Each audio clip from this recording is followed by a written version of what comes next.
Alright, for example 3, we're going to write another equation of an ellipse, and what we do is we have a listener that is sitting in an elliptical room that is 150 feet wide and 320 feet long. When a speaker stands at one focus and whispers, the best place for the listener to stand is at the other focus. Write an equation to model the ellipse, assuming the major axis is horizontal and the center is at the origin. So you're going to have to choose here. If your major axis is horizontal, that means you're going to be using the equation of x minus h squared over a squared plus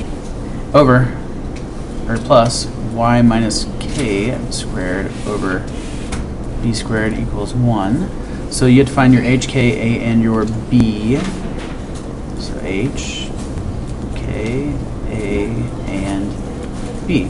So your h, it says your center is at your origin. So that means your h and your k are both zeros. We know that if we have an elliptical room and you have one distance is 150 feet wide, and you have another distance that is going to be 320 feet long, then if you take your 320 and you divide that by 2, that will give you 160. This is going to be your a value, because that is your longer side. If you have a horizontal ellipse and your center is in the middle,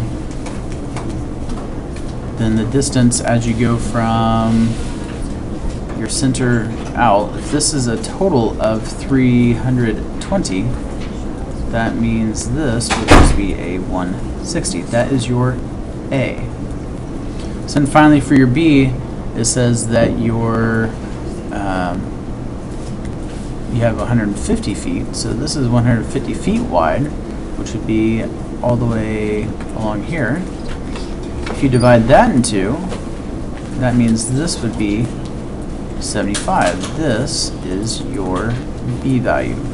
So what we can do now is just plug all these into your equation. And if you have x minus 0, well, that's just x squared, over your a squared, which is 160. So you're going to take 160 squared, which is 25,600, plus your y minus your 0, which is just y squared, over 75 squared, which is 5625. That is equal to 1, and that is also your equation for your horizontal ellipse.